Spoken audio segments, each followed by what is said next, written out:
Hey guys, welcome back to another episode of MabiVsGames. Today out of the collection is going to be Digimon Story Cyber Sleuth Complete Edition.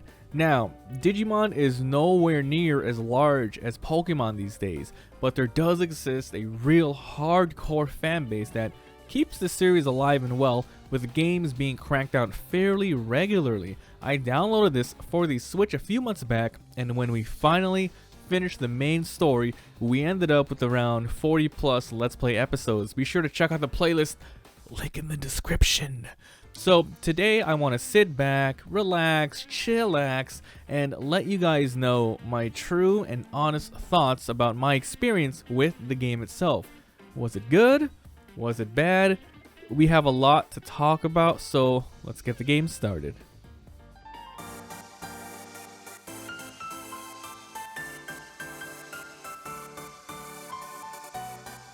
Digimon Story Cyber Sleuth originally released on the PlayStation Vita in early 2015 and was available shortly after on the PS4. It was developed by MabiVsGames and published by Bandai Namco. This is the 5th game in the Digimon Story series, the last one being 2011 Super X-Ross Wars, or is it Cross-Ross Wars? I'm actually not sure how to pronounce that one. The version I picked up is the Complete Edition that was released for Switch on October 2019. It has both the main story and a huge expansion campaign called Hacker's Memory. Also included are all of the extra DLC bits like Tiny Mega and X Digimon and extra side quests to complete. The game is a turn-based RPG with tons of Digimons to collect, train, and of course battle. But to start off with, let's get the story straight. It begins with the main character hanging out in a virtual chat room. Their original names are Takumi if you choose the male avatar, and Amy, spelled with an I, if you pick the female. They are discussing strange going-ons, such as the rise in hackers and a new program used for crimes.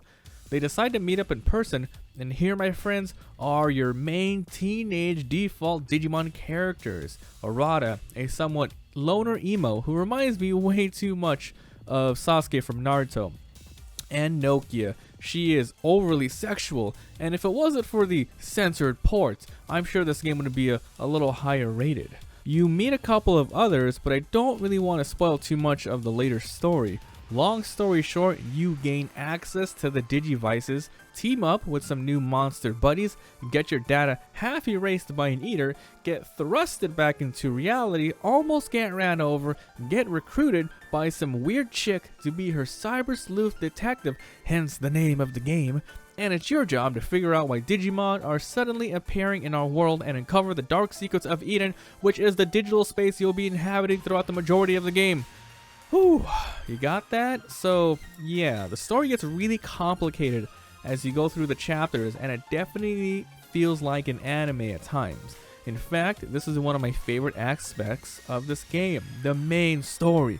Note, I said main story. There are side quests you can do which give you extra goodies like money, consumables, and permitted upgrades. However, they are absolutely mostly uninspired fetch quests, which you have to travel back and forth, wasting a ton of time. Even worse, there are some side quests you have to do to progress the main story, which really sucks. Comparing this to being an anime again, I felt like I was going through a bunch of filler episodes in hopes to get to the next arc. There are a few good ones though. I'm looking at you, Justice and Villain Team. The game has a huge amount of dialogue, and sometimes I felt as though I was playing through a visual novel. It got pretty crazy to the point where I was skipping through as fast as I could through side quest dialogue that would have taken me 5 to 10 minutes if I were to sit there and read everything the NPCs were spewing out. Sad to say, but even the main story drags on a lot of dialogue too. A lot of nothing really important being said and retreading old entire character tropes. Surprisingly, the story got pretty dark throughout my story. You pick it up when I'm putting down. There's a story involving kidnapping girls to create fake physical dolls where guys could date and never leave the rooms. If I recall correctly, the mission ended up with you letting the guy know it was all a scam, but he decided to stay with his kawaii doll forever. Man, talk about your desperate otaku. With all that being said, the main story is what you want to look forward to. It's a long game regardless, so skip the side quests unless they have permanent upgrade rewards. Let's talk about the meat and potatoes of this game, and the second reason I recommend this game to Digimon fans: the training and raising.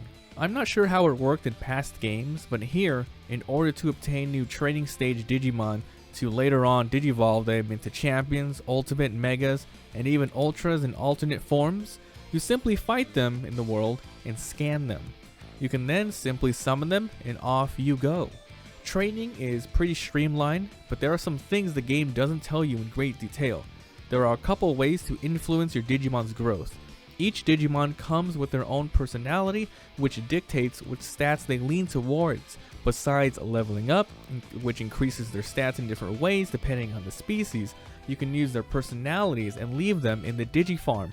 Over time, they will grow stats depending on the Digifarm leader's personality and the Digimon in training. These stat upgrades are limited, and the only way to increase a Digimon's potential is digivolving and devolving them over and over again. You'll end up with many Digimon throughout your playthrough with huge level spreads, but that's not too much of an issue moving forward in battles. With overall increased abilities, you start getting access to stronger forms. It's addicting unlocking the over 300 plus Digimon available and creating your perfect team. There are tons of other little details for training, like feeding the right food, personality force changes, and lowering unwanted stats to really meta your favorite Digimon, but that's pretty much the gist of training. So besides the awesome main story and addictive training, the final reason to check out this game is the combat. As stated before, it's a typical turn-based RPG where you take turns attacking back and forth until one side runs out of Digimon. Each Digimon has a set of skills, including their signature attack like Agumon's Pepper Breath, and customizable extra skills that you can swap in and out depending on which Digimon tree they've explored. It truly feels like a classic rock, paper, scissors, Shin Megami type of game. There are weaknesses to elements to exploit, and every Digimon is labeled as either a data, a virus, vaccine, or neutral type, further increasing the way you can strategize your party.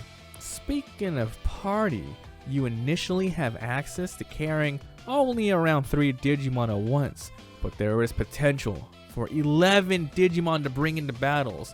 I never had the need, even playing in hard mode, to have more than 6 or 7, but definitely this could make for some crazy online battles. The team composition possibilities are really mind-blowing when you take into account every little detail of each Digimon's traits. How many attack Digimon do I bring in? Glass cannon or defensive strategy? Magic and support is definitely needed, right? Do I focus on debuffing or blocking this turn? If this Digimon gives the others I have an SP skill reduction, should I never switch it out? This Digimon buffs Wind's attacks. I better give the other party members Wind to make the best use of it, but then I'll be giving up other skills like Lifesteal. Should I use this consumable buff now? It only lasts 5 turns. And yeah, that's only a bit of the strategy you'll have to keep in mind throughout your 100 plus hour playthrough. To be honest guys, I picked this game up as an impulse buy because I thought it was the new Digimon that they announced was releasing soon. I saw Sleuth on the Switch store and I just picked it up right away. That game that I mentioned earlier is actually called Digimon Survive, and it'll be out in 2020, and it's supposed to be a grid-based strategy game. I love those, so I can't wait to check that one out. Going back to Sleuth though, at first when playing, I noticed how underdeveloped the game was as a whole. It was only when I learned that this was an older port of a 2015 game from a handheld console that I make sense of the whole package and accept it as it was. It's a game that I would sadly not recommend to the casual RPG lover seeking a gem to play. It's a game for Digimon fans and it should be played by them for sure. Personally, I was never a huge Digimon fan. Of course I knew of the franchise but never got into it. Going through this game, learning their names and lore through all of the YouTube comments made the journey more fun, and now I have a deeper appreciation of the series. I'll be checking out the DLC Hacker's Memories sometime soon, and you bet I'll be picking up Survive when it releases. Until then, this has been another episode of MabiVsGames. Make sure to like, comment, subscribe for future videos, and I'll see you guys next time.